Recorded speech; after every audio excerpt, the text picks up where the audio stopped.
बड़ी किस्मत से मानव शरीर मिलता है। भगवान ने कितनी बड़ी कृपा की है आपको और हमारे ऊपर, जो भगवान ने आपको और हमको इतना सुंदर मनुष्य बनाया। मान लो यदि भगवान हमको कुत्ता बना देते तो भौं भौं करते घूम रहे होते। मान लो यदि भगवान हमको गधा बना देते तो दुनिया का बोझ अपने सर पर लेकर के दौड़ रहे होते। मान लो भगवान हमको मच्छर बना देते तो थोड़ा किसी के ऊपर बैठते चट से मारता मर जाता। लेकिन भगवान ने कितनी बड़ी कृपा की जो हमको मनुष्य बनाया है, और मनुष्य भी ऐसा बनाया है, दो दो सुंदर सुंदर आंखें, सुंदर सुंदर कान। मान लो भगवान ने मनुष्य आपको बनाया था, और मनुष्य बनाने के बाद भगवान आपकी नाक नहीं लगाते। आप बिना नाक के होते तो आईने में अपने आप को देखते, आप कैसे दिख रहे हैं। भगवान ने आपकी सुंदरता में कोई कमी नहीं छोड़ी। सुंदर मुस्कुराहट, दो दो हाथ, दो दो पैर, सुंदर सुंदर घुंघराले घुंघराले बाल, सब कुछ दिया है भगवान ने। बोलने की क्षमता, सुनने की क्षमता, देखने की क्षमता, भगवान ने क्या कमी छोड़ी। फिर भी हम भगवान को बार बार पूछते हैं कि भगवान ने हमारे साथ अच्छा नहीं किया, भगवान ने हमारे साथ अच्छा नहीं किया। जरा अपनी आंखों को बंद करके देखना और आप अपने आप से पूछना कि आपने भगवान के साथ कितना अच्छा किया था।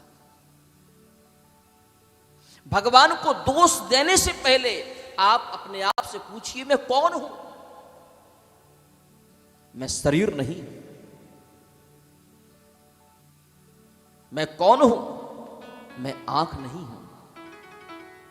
मैं कौन हूं? मैं कान नहीं हूं। मैं कौन हूं? मैं नाक नहीं हूं। तो फिर मैं कौन हूं? मैं वाणी नहीं हूं, ना मैं हाथ हूं, ना मैं पैर हूं, ना मैं शरीर हूं, मैं एक आत्मा हूं। मैं कौन हूं? मैं एक आत्मा हूं। ये इस आत्मा को रहने के लिए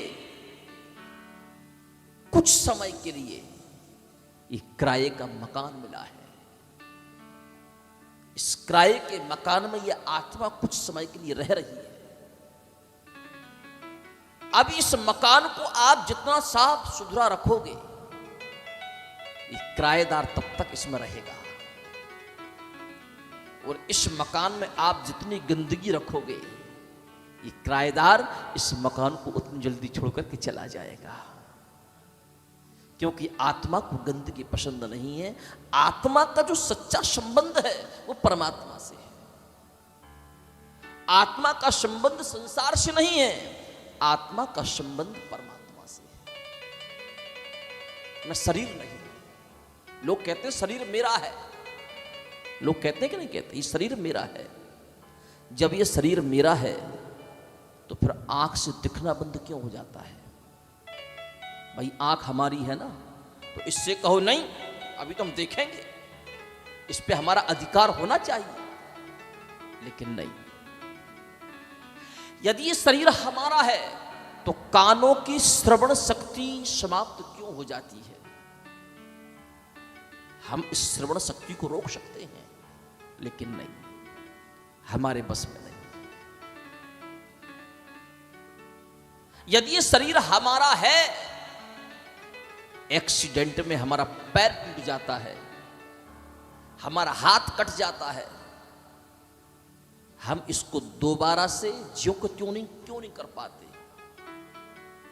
उस कटे हुए हाथ को जोड़ क्यों नहीं सकते? टूटे हुए पैर को पहले की तरह क्यों नहीं कर सकते? क्योंकि ये शरीर हमारा नहीं है।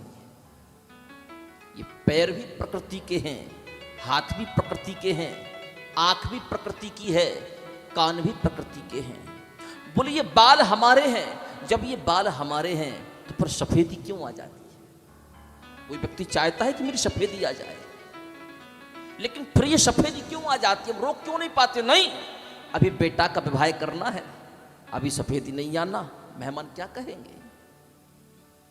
हमारे सारे के सारे बाल झड़ जाते हैं,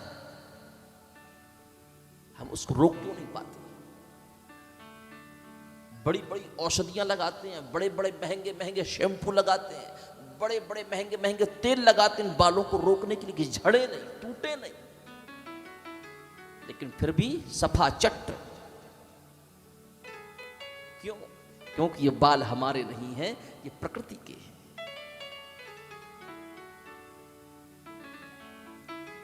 कोई व्यक्ति बूढ़ा होना चाहता है, कोई व्यक्ति चाहता कि मैं बूढ़ा हो जाऊं? नहीं चाहता। नहीं चाहते हुए भी उसकी कमर 3 जगह से टेढ़ी क्यों हो जाती है? क्योंकि ये शरीर हमारा नहीं है, ये शरीर प्रकृति का है। जब ये शरीर हमारा नहीं हो सकता तो दुनिया के सगे संबंधी हमारे अपने कैसे हो सकते?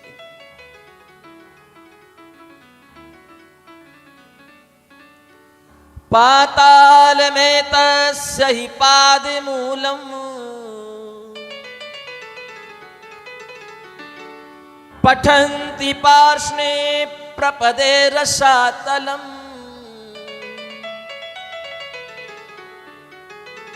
महातलम विश्वसृजोथ गुल्फौ तलातलम वै पुरुषस्य जंघे। भगवान का जो शरीर है, भगवान का शरीर ही संपूर्ण ब्रह्मांड है। भगवान के शरीर से ही संपूर्ण प्रकृति, संपूर्ण ब्रह्मांड, संपूर्ण अतल वितल सुतल तलातल रसातल महातल पाताल लोक, ये सब प्रकट है। जो कुछ है ईश्वर है, हम कुछ भी नहीं है। इसलिए ये मैंने किया, ये उसने किया, ये हमारे जीवन का सबसे बड़ा अहंकार है। इस अहंकार को त्याग, और जिस दिन आप इस अहंकार को त्याग देंगे उसी दिन आप भगवत भक्त